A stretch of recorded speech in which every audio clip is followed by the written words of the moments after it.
This episode of the Winging It podcast, I had a conversation with Jake from the Fanzy Bike Shop. Jake, I believe, is a true entrepreneur. He started up his bike shop only in his apartment, and then he moved soon to his dad's basement. And now he owns a store in Salzburg. He's originally from Austria, and I really, really appreciate his mindset towards sustainability.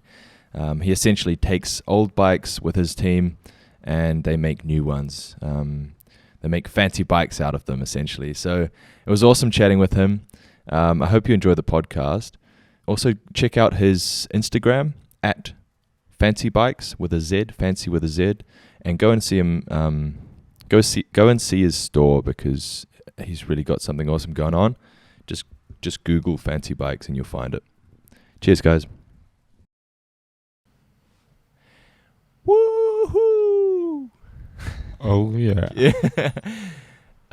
Jake from Fanzy Bikes. It's a blessing. It's a privilege to have you here. Thank you for coming, and thank you for bringing these beers. We gotta promote these beers.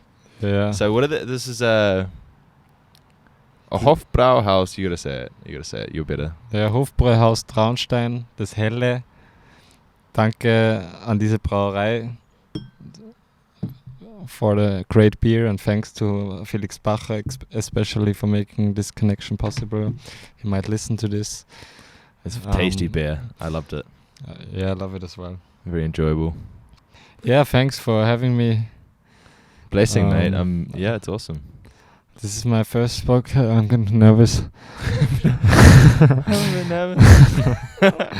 But I'm getting drunk already, so everything is all right. Yeah. Yeah. Yeah. Well, cheers, mate. Cheers. The one thing that I really wanted to ask you is how you started Fanzy Bikes. How did you start, like, everything? If you don't know Fanzy Bikes, everybody, what's the street that it's on? It's in the Eichelhofstraße 1. Okay. And it's essentially you upcycle bikes. You take old bikes and make them new. I spoke a little bit about it on the podcast before, and the idea is fantastic, and I'm so happy to have you here and like talking about it. Yeah, I mean there are different point of views. I mean I love those marketing view to tell everybody, but to be honest, I'm just aiming for independence, and I feel like level 1 of this independence is to be financial independent. And to get financial independent, I just chose the thing I'm best in, fixing bikes and building them up. This would like be the core of this question, but also I stumbled into this somehow because I studied economy, and I studied it next to a job, and back then I was bike mechanic in a workshop around the corner here at the Bergspitzel. Yeah. Yeah, the roundabout. And then they told me while studying, you can't like study economy and work at a bike shop. It doesn't work. You have to either go to the management or operations office or whatever. I was like, no way. Yeah. Or you run your own business, and I was like, okay, I do. And like some weeks later, I made it official and ran a bike shop in my room in the flat. So cool, yeah. Like just with a bunch of tools and. So is that the place that you have now, or was that a different place? Nah, this was a different place. Also around the corner, next to the bike shop I worked at. Okay, so you basically started a bike shop in your apartment. Yeah. That's awesome. And then you took people's bikes and you fixed them. Yeah, that was 2.5 years ago. Really? Yeah, and then I got the opportunity. My dad got a place, and there was a basement which was free, and I could run my bike shop in this basement with my place, and somehow this worked out. And back to the question, like the third beginning of Fanzy Bikes was because I fell in love. Okay. With Nina, my girlfriend now. Yeah. I'm still am. You better still be, no? And yeah, this is like for real, but I also use it for marketing, which makes it some kind of unreal because I don't really like to tell a story too often. But actually, we were laying in bed, And Nina was like, oh man, I want to have, she's totally into gold and moons. And she was like, I want to have a golden bike. And I was like, it's too expensive. And if we just paint a bike, man, it will look like a stolen bike from somewhere, painted gold, and it will look like shit. But actually we did it. And then it turned out to be a really cool bike. And it was her dad's old mountain bike. Yeah. And I was like, man, that's awesome. Why not just take old bikes, make them some kind of new, and upcycle? That's and make them. Upcycling is like making things better than they were. Yeah. Otherwise, it would be recycling. So there was this golden bike, and it was better than before. And like, yeah, cool. Let's do this. So it's basically her idea. Yeah. She said in bed. It was your idea, Nina. Totally. Yeah. That's why everyone needs a girlfriend. No. Yeah, totally. No, cool. Yeah, and like. But basically, it was what I did all my life. I always enjoyed bikes, and I always had to get a new one and fix old ones, and I bought them on the internet or wherever. Yeah. And I never could afford those fancy bikes, so I just painted them on my own. And I mean, my parents were very angry sometimes when I like got out the spray can in the living room and there were red dots on the floor and stuff, but it turned out to be my passion, and I think now they don't regret. And now they're happy about it. Yeah. Yeah, but fancy bikes. You went to Italy last week, and I remember messaging you, because I messaged you to ask if you wanted to do a podcast, and then one thing that you said to me was, I said, how was Italy? And you said Italy was good, but I miss work. And for me, that like is a saying that I don't hear much, because not many people say to me, I miss work. And for me to hear that, it's kind of refreshing. It's nice. Like to hear that you enjoy your work. I mean, it just feels good for me, you know? That's awesome, man. Like that you enjoy what you do. Yeah, I love it. As I said, like I'm doing this for independence. Yeah. I really don't want to work, as you told me before, for someone else. Yeah. No more. Exactly. And even better it would be to just don't need to work, to let this shop work out and getting bike fixed with some cool employees. Yeah. Who I already have in the shop, which are my flatmates, by the way. That's They're awesome, really cool. They run the shop. And my goal is just to do what I like to do, and it will probably be building cool bikes, but I don't want to have to do this, you know. I want to just leave and play the piano or whatever when I'm not into this. Yeah. Or get into my Mercedes Benz and leave the country. Yeah. And can you explain, I tried to talk about it a bit with Johan, the idea of radical fancy, because I thought it was such an awesome idea, but it would be awesome to get it from your mouth, because this is your idea. So can you explain that? Yeah, radical fancy is like, how can I say? It's a movement. Yeah. I mean, to go back to the beginning, I'm always getting bored really fast, and I'm always very pissed off things, how they are and stuff, and this makes me want to change stuff and gives me energy to change stuff. Yeah. And the moment when thinking about radical fancy, I was like, this bike industry totally fucks me up, because it's fucked up, man. All the bikes are produced in Cambodia or Taiwan or in the Far East, imported to Austria. They may be assembled here, but the sign says like made in Austria and stuff like this. And also how the industry and the business is changing those cyclists consuming bikes. I mean, back then it was like independence, like having a bicycle was being free. You could like move around with nothing but your own muscles, and it really wasn't about the bike, it just had to bring you forward. And now it's like, if you don't own that €5,000 carbon bike, full suspension with the newest gadgets, like, I don't know, dropper, seat posts, and like stuff you don't even have in cars sometimes. Like real fancy. This somehow disturbed me, and I was like, yeah, fuck this. And I by myself mostly, I mean, sometimes I ride those new bikes just to find out what's the difference, but I mostly come back to the old average bike with some gears and nothing special on it. Yeah. And then I realized, like, it's really not about the bike, it's just about rolling and getting forward, and about the simplicity which those new bikes doesn't have. However, Radical Fancy is a movement against this current bike business. It's against greenwashing, for more sustainability, real sustainability. So bikes being built, at least in Europe or in a closer locally, economical circle. Yeah.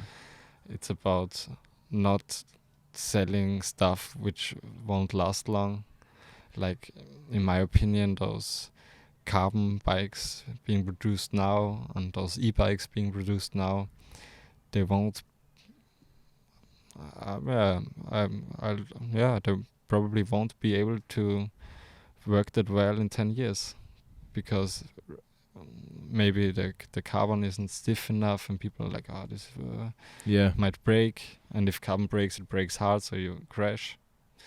Or those e-bikes with the battery, it's the same with e-cars. This actually shit. And also they're manufacturing new motors and new electrical engines every year, and they're not compatible with the old ones.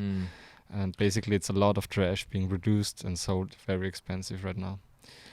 And Radical Fancy is a movement against this, for more sustainability, upcycling, repairing instead of replacing. I mean, chains have to be replaced when they run out, but a frame doesn't have to. No. For me, it's like fascinating. I think there's a part that you have with this Radical Fancy movement that is important with regards to education, because if you don't educate people on the reasoning of, like, for example, me sitting here, I can say like, might have bought a new bike if I didn't hear what you said, because I'm not educated enough to know that it's possible to take a second-hand bike and use that, and it's perfectly fine. Not only that, but I'll probably enjoy it and appreciate it more because I built it with my own hands. When you build something like with your own hands, then you appreciate it and you enjoy it more. Like if I went to the gym and pressed a button and then I was instantly fit, right? Then I wouldn't appreciate it. But if I worked for 2 years, like working out every day, then I'm going to like grow as a person and appreciate it more. And I think that strangely there's a similarity there with the concept of remaking a bike and putting your own like sweat and blood into this bike. Hopefully not blood, but and tears. And tears. Yeah, sure. But seriously, this is like, I'm super happy to like hear that, and I love when I meet people like you that's passionate about sustainability and stuff like that, because the world needs more people like you. Yeah, I mean, I just got my hands on the bikes because I know what I'm doing in this genre of the world. Yeah. But I feel like there's more options. In every sold product, there must be someone to say this is shit. Yeah. Because it is. Yeah. And it's really shit. And yeah. So everybody go to, what is it, Radical Fancy on Instagram and follow them. Yeah, it's called Radical Fancy. I hope this will grow naturally. Yeah. It's a very, very small circle of cyclists living this dream right now. Flo, for example, working at Fanzy Bikes. Okay. Very good friend. Might be my best friend. I'm not sure about this. I need to ask him before. But he's like living this so hard, sometimes harder than I do. He's always collecting stuff at flea markets. He just built a tall bike, which are 2 bikes stacked That's on so each cool. other out of old bikes. I think I saw that on your Yeah, story. he even Yeah. drove this bike to Italy. And this is radical fancy. That's so cool. Because you'll never ever buy this kind of bike as a new, No, you know, it's impossible. and upcycling and Yeah. reusing stuff and having fun with it is like the way to go. Yeah, and I hope this movement grows, and I hope people with the same mindset come together with cool, hopefully recycled, upcycled bikes, and making a statement. Yeah, I hope so too. We need it, 100%. And I also feel like Radical Fancy could, you know, I'm always dreaming about a revolution. I don't know in which way. Sometimes I'm dreaming about a revolution in the economy way, but it's way too hard because lots of people with a lot of money rule the market. Mm. But I feel like I can move people with Radical Fancy to, I don't know, don't judge me, but to maybe throw eggs on e-bike stores, something like that. Now we try to we try to solve those problems peacefully. Yeah. But you need to do such things sometimes. I really appreciate the French attitude when it comes to revolutionary Really? things and going on the street and being pissed off the government and the industry and stuff. I feel like this is missing in Austria. Okay. And I dream of a big Radical Fancy group. Saying that's enough. That's We're not buying any enough, more and, e-bikes. Yeah, not just that, like really pushing things to the limit. Yeah. Not good. Well, because again you're the first Austrian, it's interesting for me to have the perspective of. I talk to people all the time that say it's hard to make friends with Austrians, and you're an Austrian. You've been living here your whole life. Do you agree with that, or like how should people that come here from a different country make friends with Austrian people? Yeah, somehow agree because I experienced it on my own. I think it's not only the problem for outlandish people that it's hard to make friends with a swarming group. Yeah. It's also for foreigners somehow. Because Austrians are very proud. They feel like they rule this place and they need the full control and they need to know what's going on 100% and always, as you said before, like people always looking. No matter what you do in Austria, someone will watch you doing it, at least if you do it in public, you know, and judging you in his mind. But I feel like if you break through, it's not that hard to make friends with Austrians. I think you really have to know that Austrians have a hard shell and a soft core somehow.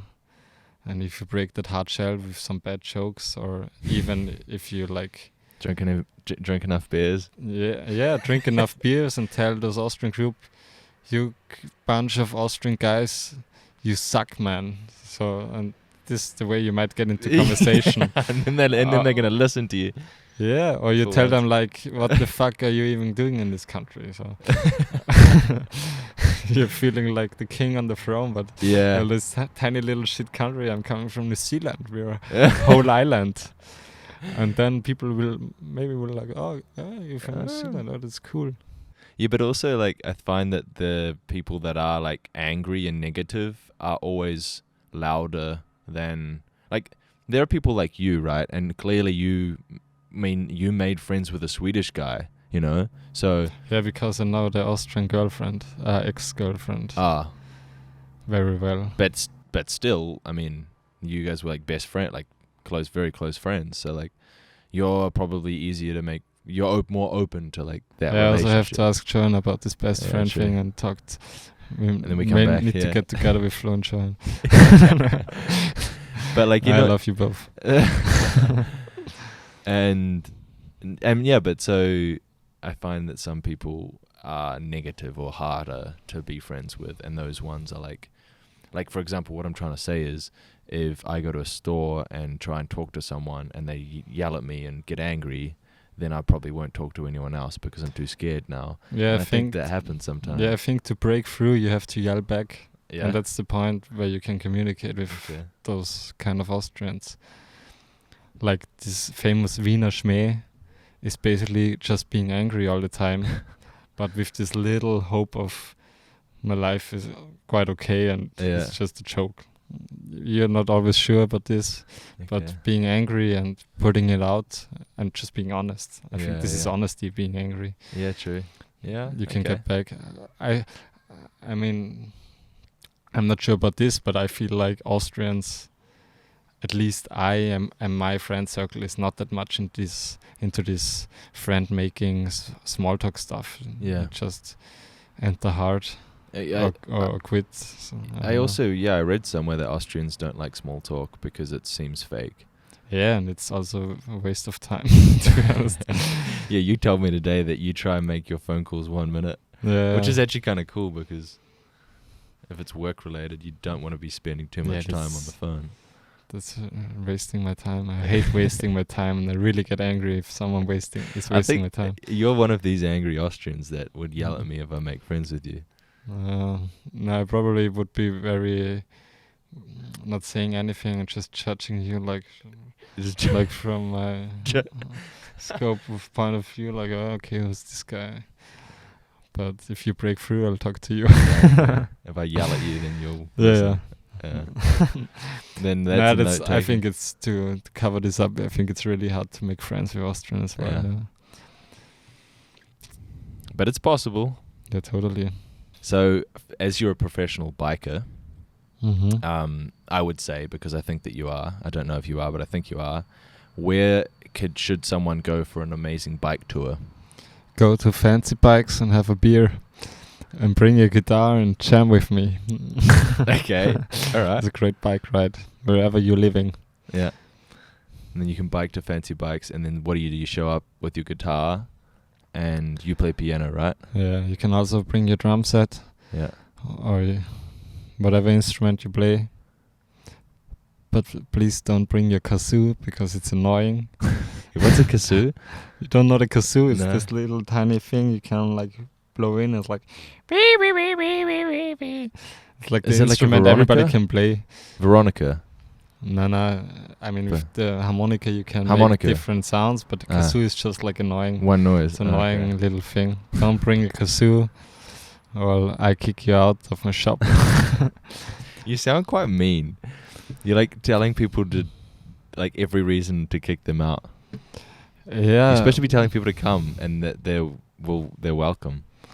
Yeah, lately I enjoy this state of mind because I realize people enjoy it as well if I'm honestly angry. Okay. Like yesterday someone came into my shop and got his bike I serviced, and we do the best service in town for sure. But I'm still angry. I'm not like acting like I'm doing the best survey. I'm just angry and doing the best job you can do. And he came and picked up his bike, and I was like, yeah, I'm angry. And that's the reason why this bike is serviced very well, because when I'm angry, I'm fucking up my employees and I'm telling them to do a proper service, you know. And he was laughing, and this guy is angry, he's playing this game. But I was like, really like, yeah, I'm angry. I'm bored of this shit today. And then he was like, yeah, he really enjoyed it, paid the bill. Yeah. And before he left, he was like, yeah, and if someone is with my bike, I'll swing by. And I said, yeah, if someone happens to swing by, and you get a watchen, you know, a slap. Okay. But actually, I wanted to say, yeah, if someone is wrong with your bike, swing by and I slap my employees. But I told him that I will slap him if he swings by, if his bike is broken again. But he really enjoyed it and started to laugh. And so I was like, okay. And then he ran away scared. He's like, this was like a point yesterday. I realized like I should be more angry. You should be more. Don't say that. Yeah, it makes me happy as well. Happy to be angry. Yeah, I'm happy to be angry today. Yeah, I was at Fancy Fancy Bikes for a little bit last night because you're doing Fancy Thursdays. Oh yeah. And Fancy Thursdays, for people that don't know, is what is Fancy Thursdays? You explain it. Yeah, I mean, you can earn a lot of money with fixing bikes, but you earn a lot of money much easier by selling beers. And if you combine that with bicycle riders who enjoy to get their bikes fixed and drink beers, this is awesome. Yeah, with live music. This is the economy thought about it. Basically, it's just getting together, getting the cyclists together and making a weekly hangout spot and making music. So I'm really trying to put this music part stronger into this Fancy Thursdays to make people come and jam. Do you need musicians? I always need musicians to I play know with. an Australian guy that's very good at playing guitar. Yeah, man. I'm not sure how interested he is to join a group of men. He also said that it needs to be the right kind of music, but maybe I'll... Yeah, I'm totally down for the blues, old rock and roll, and whatever got a good vibe. But I'm totally not fine with new music, with like pop modern pop music. Do you like Justin Bieber? Yeah, totally. It's awesome. Are you serious? No. It's like thinking of the most trashy music. But he's doing his thing and people enjoy it. It's okay. Yeah. But I don't. You don't. Marie doesn't like it either. No. Whenever I play Justin Bieber this is the worst example you can bring for pop music right now. Really? I feel so. Then I did a good job. I mean, that's what I was trying to do. However, yeah, tell him to swing by and jam with us. Yep. But don't tell Johan. Johan, you're missing out. Yeah, I'm really missing Johan. We should talk about this guy, man. Johan just showed up in Salzburg with a good friend of mine. And they came together. They were a couple. And first I was like, who is this guy, man? Really? Yeah, like we said, like Austrians getting in touch with outlandish people is like, who is this person? Who is this person? Why is he in my man? land? Why does he have such bright hair? Why does he look so good? Why the fuck can he play the guitar like Jimi Hendrix? But we hang out together, and he brought me back to music. He taught me a lot of guitar playing until I found myself on the piano again. And man, I always felt like this possibility in my life for making something with bikes and fixing bikes and maybe running a business, which actually was a dream since I was a little child. I knew like plan B would be to run a bike shop. What I'm doing now, and when John showed up and we made music and more, and we founded a band, the Fancy Bike Shop band, which was the highlight of my musical life. I realized like there's also possibility in music. And unfortunately he left to Sweden into his house on the land, and I planned to take free December to January, like 2 months, to go there and to really like make music and try really like push those possibilities to the limit and find out if there are really any possibilities. And that's what I'm looking forward. And John will listen to this for sure. I'm practicing my piano 4 hours a day. I got an online teacher. 4 hours a day. 4 hours a day, all night long. My girlfriend didn't see me for weeks now. He left the fancy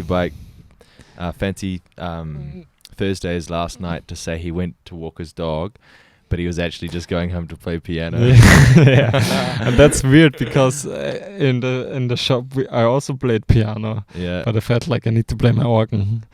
I got an electrical organ. And you can make those classical church sounds. But if you're cool, you put it into blues, and I just enjoy it a lot more right now. And that's what I'm aiming for. Going to Johan again, locking myself in this house and the environment there, and really try to get shit done. And create some beautiful music. 100%. I never felt like this before meeting this guy. I was like, I can make campfire music. This radical fancy we talked about is like being angry and saying what needs to be said. And I feel like getting out of this bike business and saying it overall telling them people like, geh scheißen, you know, this is shit. Yeah. Like radical is exactly what you're saying. Yeah. Radical, like a radical movement. Like, come on, like let's be loud and angry about this. I think, well, you gotta get a voice first and get a platform, and then, like you said, maybe music's your pathway there.